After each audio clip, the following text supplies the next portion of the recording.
You guys ready for a good message today? Let's hope for it. Let's be hopeful. There's a passage in Matthew 7:24. It says, "Therefore, everyone who hears these words of mine and puts them into practice is like a wise man who built his house on the rock. The rain came down and the streams rose, and the winds blew and beat against that house, and yet it did not fall, because it had its foundation on the rock. But everyone who hears these words of mine and does not put them into practice is like a foolish man who built his house on sand. The rains came down and the streams rose and the winds blew and beat against the house, and it fell with a great crash." Today we're going to be talking about building your house. You're built different. We're invited to build our house on Jesus, to build our lives on Jesus Christ.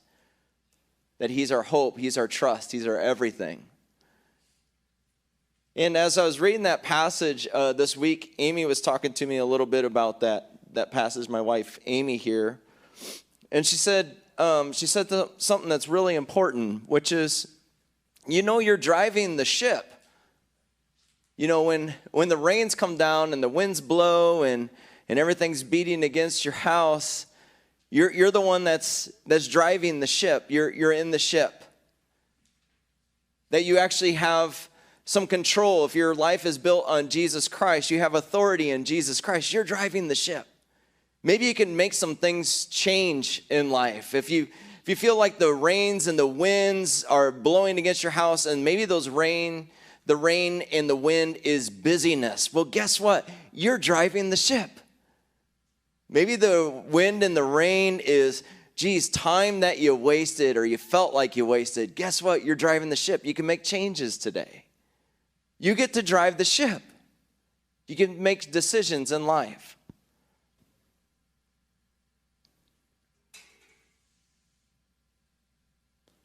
Jesus invites us to build our life on Him. We've been discovering this entire month that when we build our life on Jesus Christ, our lives are full of compassion. Compassion is one of the main things that Jesus does in your life. As you build your life on Him, He fills you up with compassion. Your heart breaks for things that you didn't know it would break for, and all of a sudden you're like, I'm really passionate about this. You didn't even know that you had it in you. It's being built on a life of Jesus. Nehemiah has compassion for a city that he's never lived in, he's never went to. He just has compassion on this city. God broke his heart for the city, even to a point of fasting and praying and weeping for the people there. In the second chapter of Nehemiah, Nehemiah has been given authority to go and make an impact in the city, to go and help. Take this compassion that you have, and here you go. I'm going to bless you with resources, and you can make a change. Today, I'd love to speak about that, how we can do that, how we can have compassion and also cultivate growth at the same time. How can you be compassionate about something and also be cultivating growth? How can you build things that are growing in your life?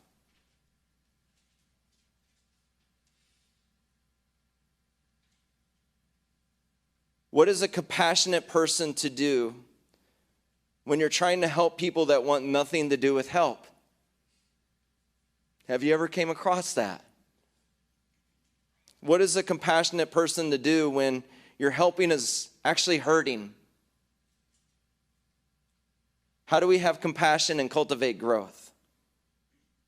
The more and more that I'm on Facebook Marketplace, the more and more I realize that life is a lot like Facebook Marketplace.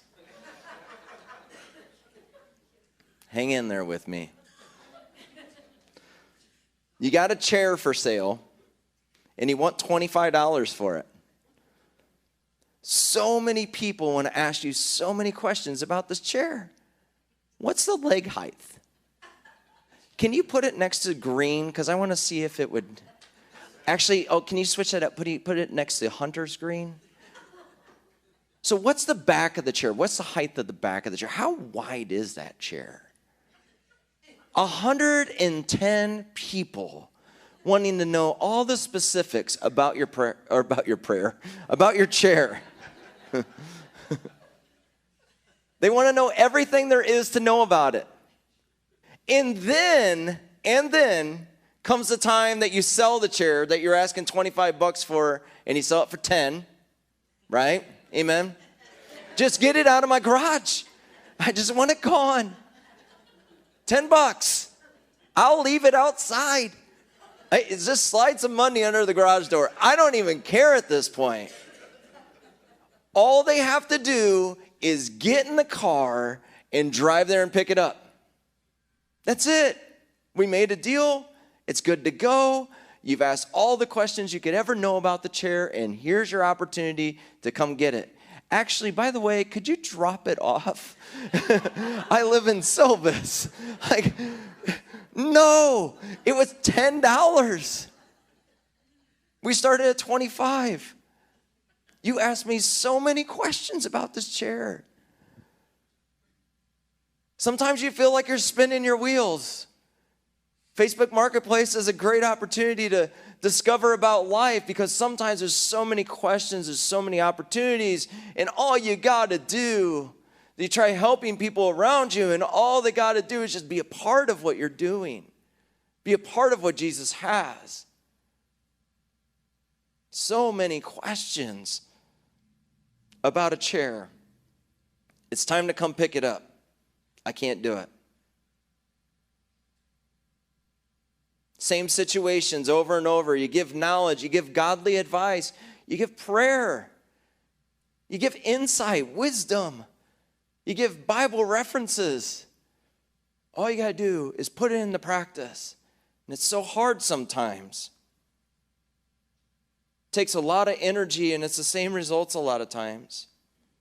The hardest lesson that I've learned in the last 10 years, and you guys go ahead, there's sheets under your chair. If you want to write some stuff down today, I want you to write this down. If I let everyone have equal access to my heart, I don't have a heart left for the people that really need me. If you let everyone have equal access to your heart and your compassion, you won't have compassion and a heart for the people in your life that really need you, like your family, your close friends. You know, people that really want to grow and want to discover more and want to change and don't know how to do it. If you allow equal access to your heart, you won't have a heart for people that really need you. You see, compassion causes movement, but it's important to discover that you're helping people that want to move. Compassion causes movement, but it's important to discover who are the people that you're helping that want to move. Jesus put it this way: the gospel is like this amazing opportunity that we all have opportunity to grab a hold of. The gospel. Jesus Christ loves you. He died on the cross. He has nothing but amazing plans for your life. That's Jesus' plans. That's the gospel of Christ, that we get to live with him eternally. And Jesus says the gospel, this great opportunity that everyone's invited into, is like seeds being thrown.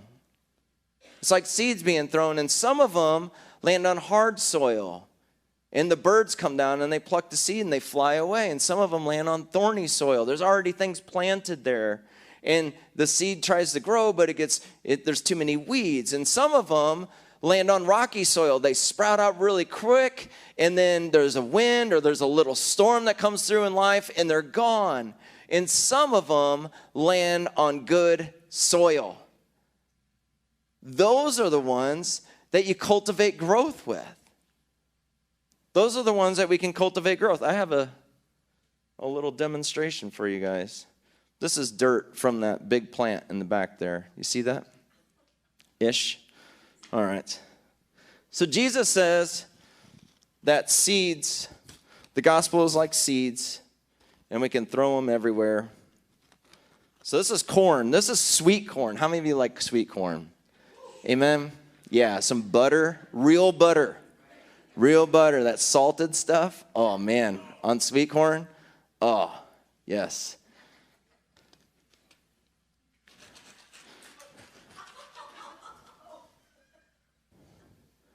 Okay, come back next week. What's going to happen with these seeds? Nothing. Nothing. We're just throwing seeds around. But look, if I take one seed, I put it in here of corn, which one has a good chance of growing?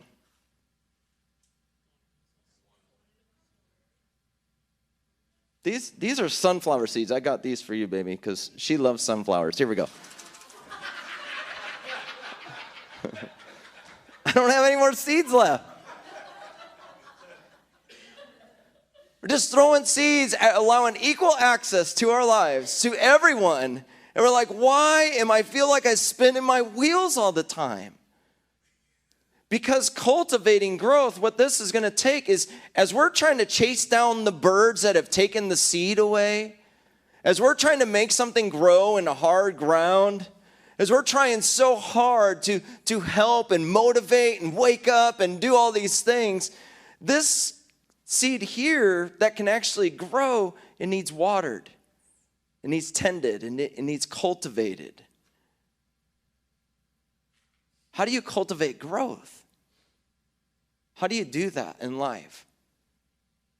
With friends, with relationships, with people in our lives that we're closest to.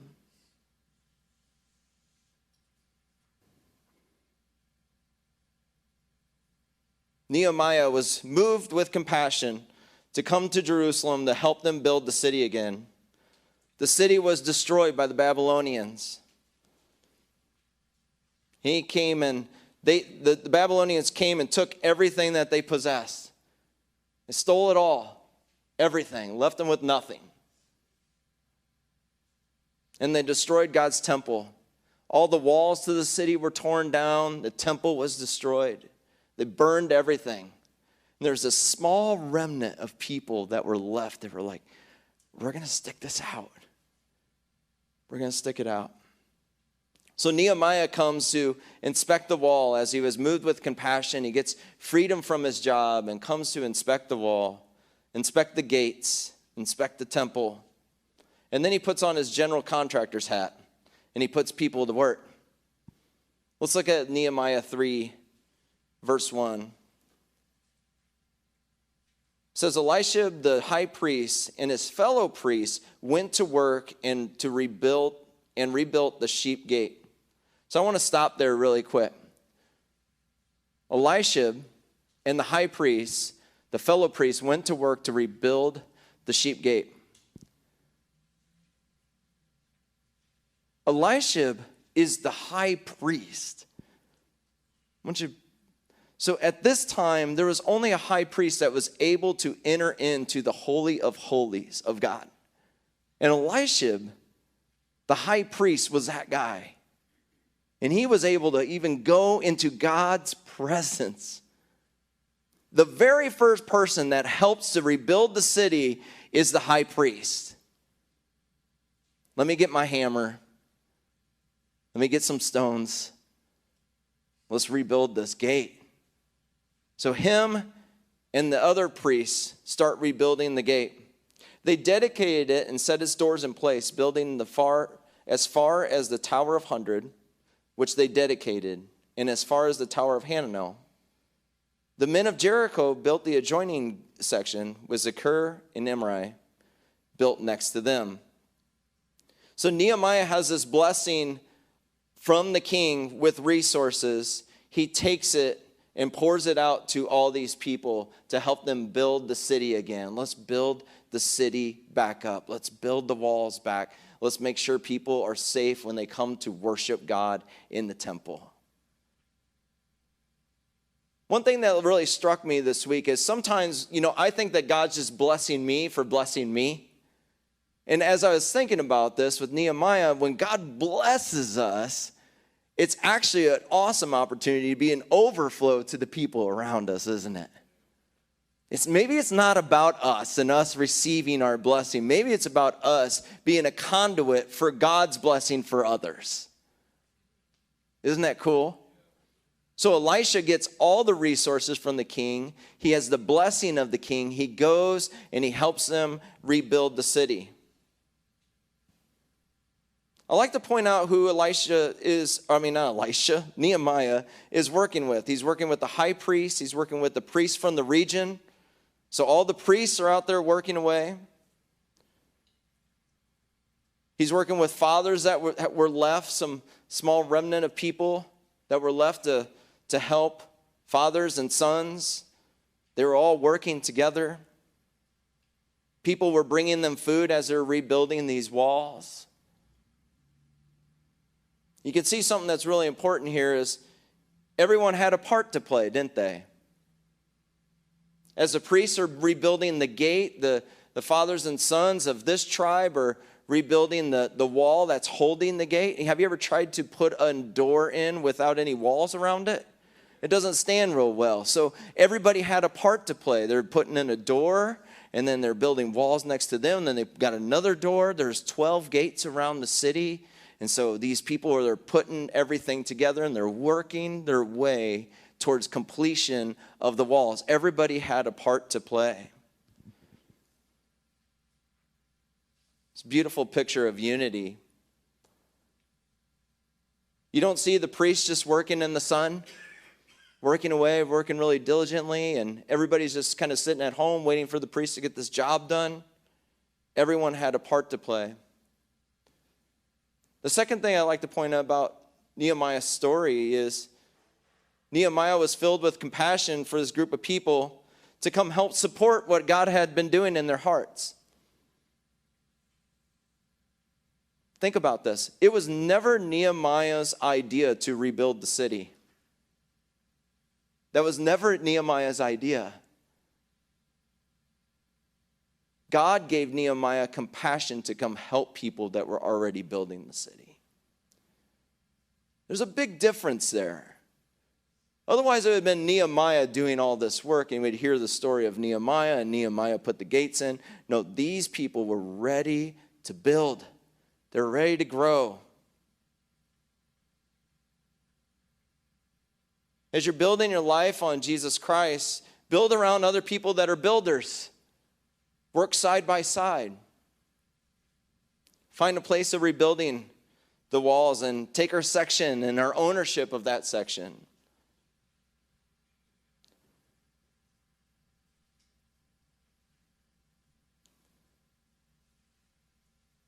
Building a life on Jesus and the compassion of Jesus Christ is hard when it's just you're always the one that's helping. Nehemiah was helping a remnant of people that were ready to go. They were ready to work. Tell us what to do. Teach us. Where am I supposed to go? They even faced opposition. And in the middle of facing opposition, they didn't give up. People were coming to attack their walls and tear them down in the middle of the night. And so they even stood at the bottom of the walls with spears and swords to protect the work that was being done. And so people were working. This is the first third shift crew in the Bible. They were working at night. They're working during the day. But when they faced opposition, they didn't give up when it got tough. Nehemiah was working with people that wanted to change. They were tired of not having their city safe. The priests are out there building gates. When you're the only one that wants change for someone else, but they don't want it, when opposition comes, you'll find yourself working alone. I'm going to say that again. When you're the only one that wants change for somebody else, and opposition comes, you will find yourself working alone.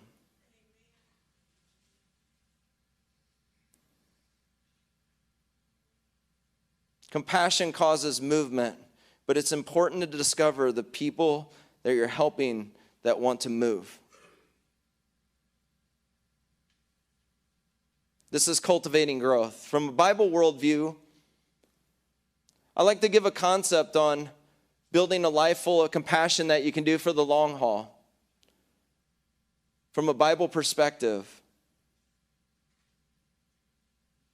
to cultivate growth for the long haul. I like to call this the 80-20 concept. If you spend 80% of your time and energy and efforts trying to invest in others that don't want to change, aren't willing to change, aren't ready for change, want everything to change for them without surrender and being a part of the change, you will burn out.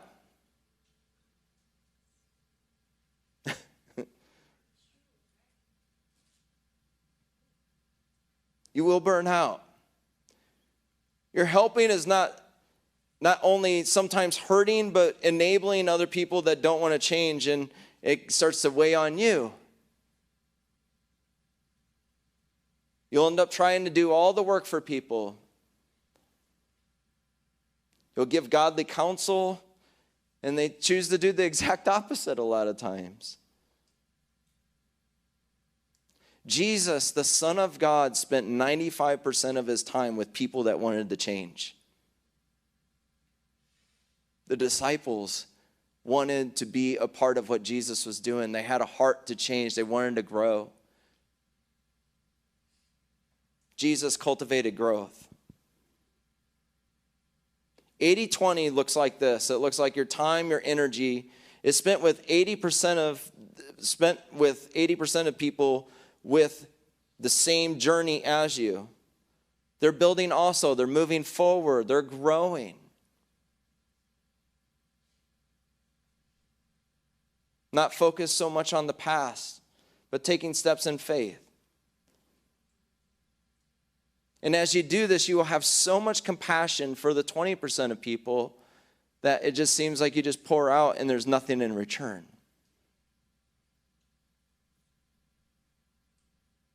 And if you flip this on its head and you spend 80% of your time and energy in investing in people and having compassion for and spending all your energy with people that don't really want to change right now, even in Jesus' mighty power, it's so hard to sustain that in the kingdom of God for the long haul. It wasn't Nehemiah's idea to rebuild the city. It was Nehemiah's idea to come help support people that wanted to build.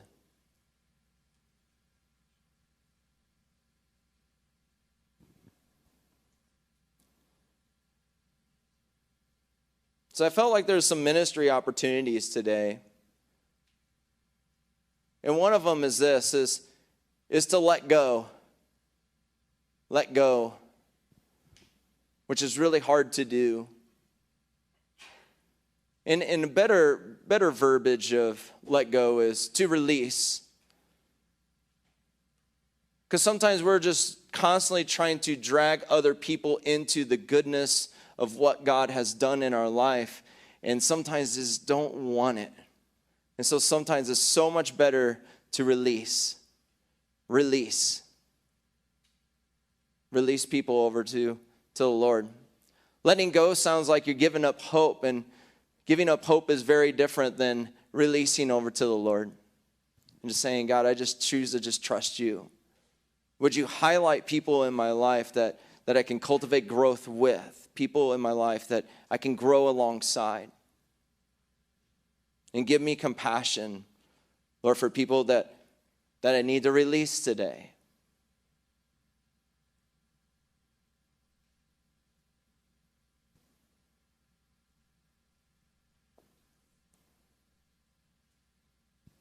I think this is an awesome opportunity for us this morning to just release.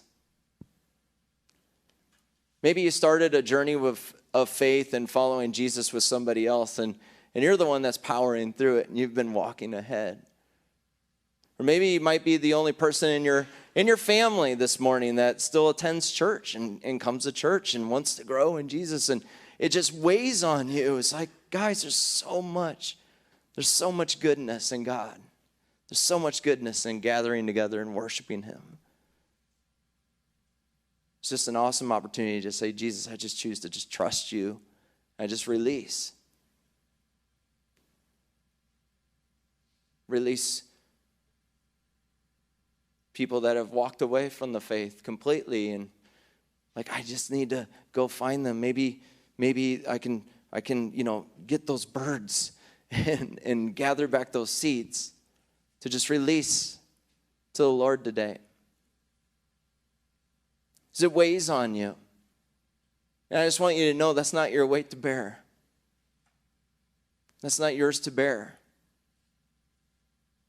Release looks like standing in the middle and just saying, you know what, God, I'm just going to choose to just trust you, and I'm going to believe in you, and I'm going to continue to move forward. One thing in the New Testament that Jesus talks about is the prodigal son. The prodigal son, he goes and blows everything. And the craziest part about that story is the father never leaves. The father never leaves. Because if the father were to leave and constantly be chasing down, there's nowhere to the son to return to. God's intention is for us to cultivate growth, and this takes a lot of work, doesn't it? Watering, making sure it has sunlight. You know, thank Jesus for my wife. Otherwise, all these plants would be dead. I'm so horrible at that. They're just sitting here in this dark room all week long. She's like, open up the drapes. Let the plants live. We got a text. We got a Facebook message from somebody that walks by the church that said, hey, if you need help with your plants. I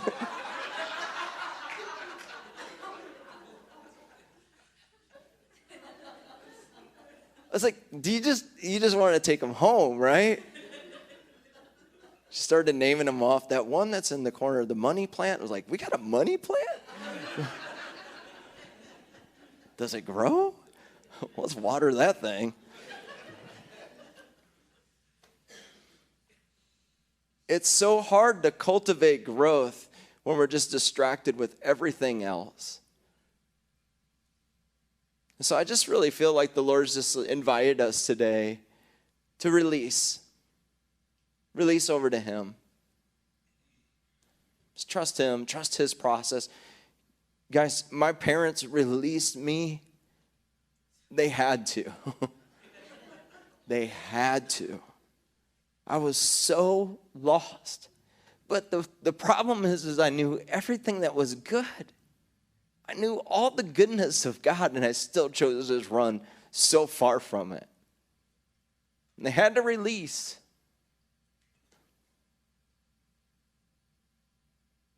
They had to release. Jesus is the one that chases us down. Jesus is the one that leaves the 99 for the one.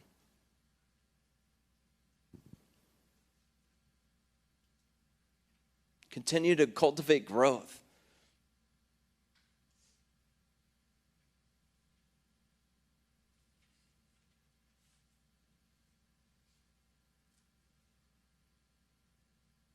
If that speaks to you, I hope it does today. I feel like it's really heavy. Like this message is really heavy, and I'm sorry for that. It wasn't intended to be really heavy, but I feel like this is a really heavy moment, and I think a part of that is just the weight that we all bear, just trying to pull people alongside, and a lot of times sometimes our helping is just totally enabling. And it's so hard to release when you're enabling. But I want you to know Jesus is strong enough. He is big enough. He is powerful enough. He is mighty enough. He is intentional enough to handle that weight this morning that we can release to him.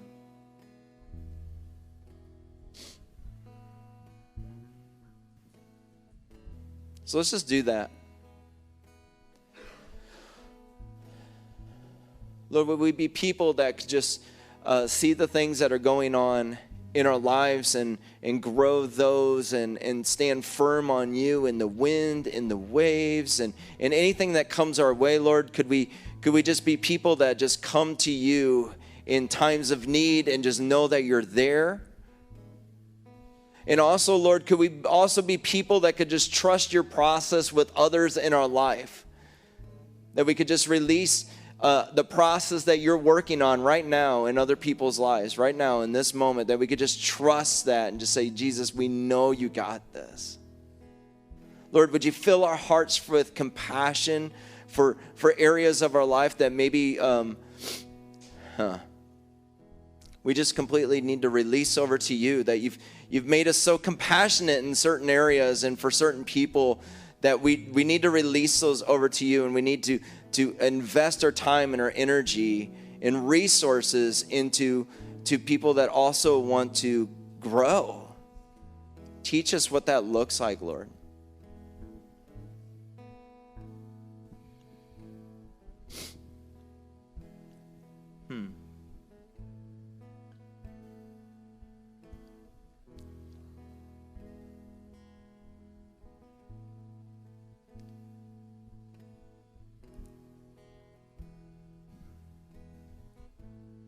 I think even in this moment right now, the Lord's just kind of highlighting some people in your life that He's just inviting you to stop carrying that burden, stop carrying that weight this morning, that He's got this.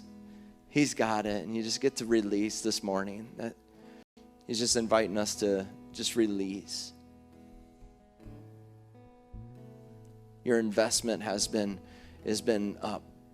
bountiful, that there's been so many kingdom values and so many moments that you've invested that you get to release and just trust His process in it now.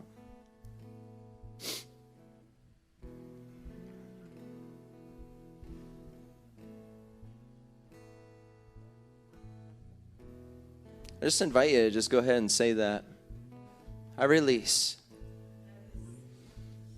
Just release.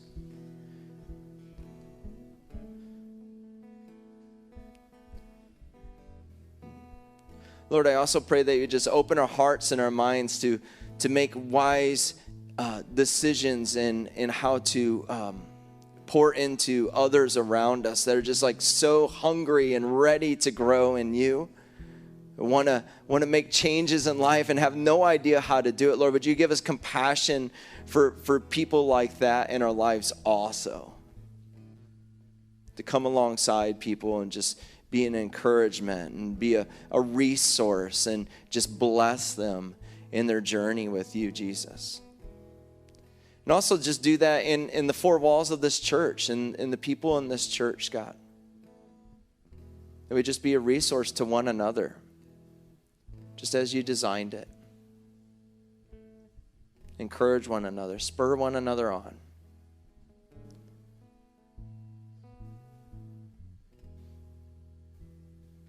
Amen.